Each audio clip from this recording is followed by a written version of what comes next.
With all the enthusiasm we can muster, I'd like for you to help me welcome somebody that's here doing Superpower, so we get a chance to see him, and that's Mark Schley.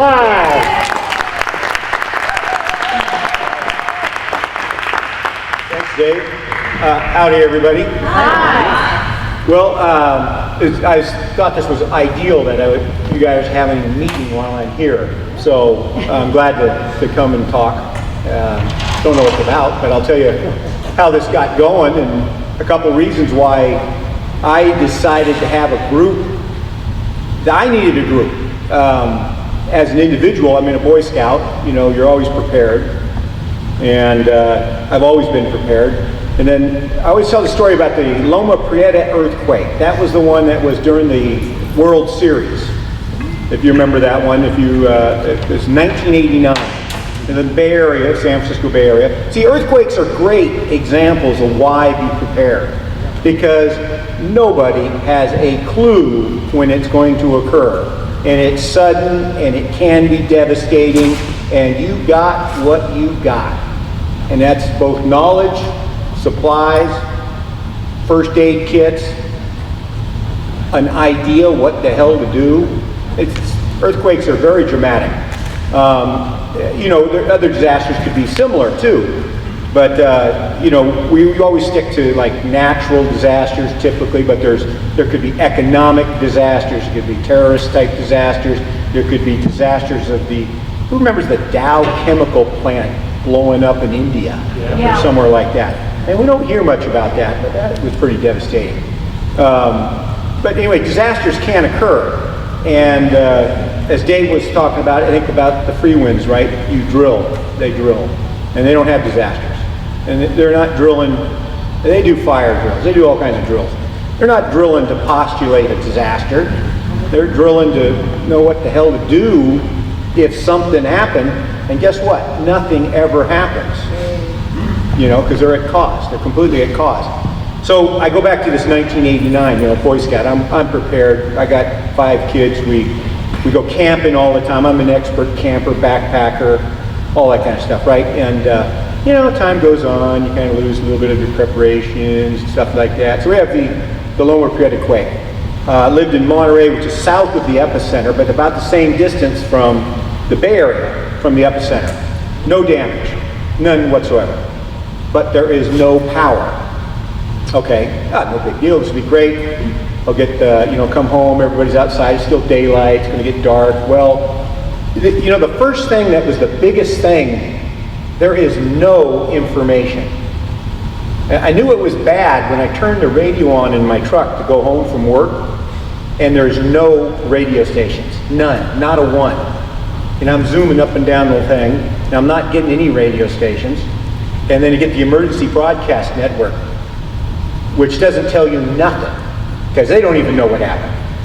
And so, this must be pretty bad. And you know, it must be really bad. I mean, how bad? I don't know. I mean, did the rest of California fall in the ocean? Don't know anything.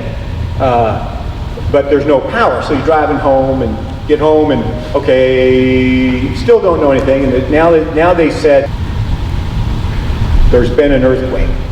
Well, I already knew that, but that's it. And then finally later, it's been an earthquake in the Bay Area, which wasn't actually the epicenter, but that more information. So you're starved for information. Okay, so back to preps, you know, preparation. So I get the lantern out. Kids think we're camping in the house. It's pretty cool. But I have no radio. I still don't know anything. There's been an earthquake. I finally got that it's in the Bay Area. So I have to go out to the truck to get information, turn on the truck to listen to the radio, and there's been a big earthquake in the Bay Area. Okay, well, still no information, so you're starved because you don't know how bad it is. I've got friends and relatives in the Bay Area. You're thinking, God, everybody's dead, because they're not telling us anything. And then I have to get a radio in the house because it's getting late now. Don't want to keep going out in the truck. So I'm rounding around the garage trying to find a damn radio. I finally find a radio, battery-powered radio, and it's got no batteries.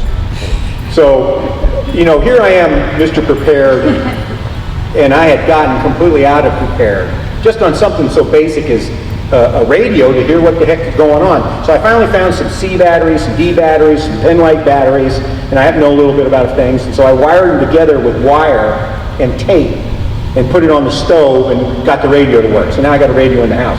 But pretty primitive ways of going about things. But other than that, I was pretty well set up. We got tons of food, water was still running, not a problem. We had a gas stove, gas was still working, no electricity. So that night, camping in the house, kids loved it. Next day, power's still off. I don't know if I should go to work. And get a little more information about different things. The Bay Bridge collapsed.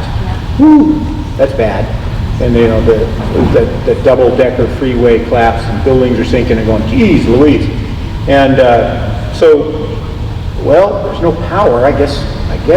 They can't, phones, they're not really calling anybody. Nobody has cell phones at that time. And I go, well, I guess I'm not going to work. So 3 days later, the power comes on.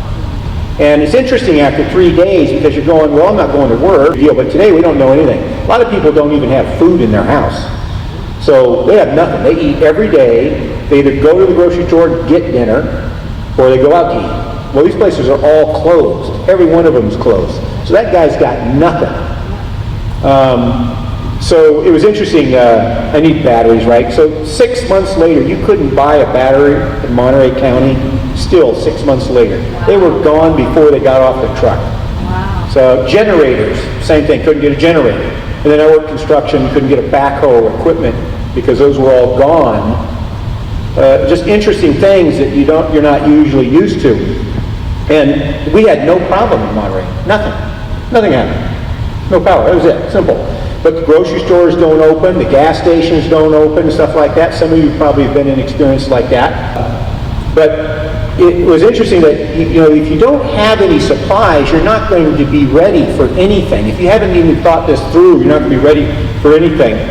So in LA, there is no water. Okay, there's just no water. It's in the tap, or you aren't going to have it. Okay, you know, there's some water in the water heater, there's some water in the toilet. Okay, but there is no water in LA. So. And there is a lot of people in LA. So if those water lines don't keep working for whether it's power to run the pumps or the lines are actually broken by 20, 30 feet, a shift in the land, the earthquake is a great example of that, you know. That could happen. And then I'm always talking to the guys first thing in the meeting. Did you get any water yet? Do you have any water jugs yet? And, you know, some people hear, some people don't answer.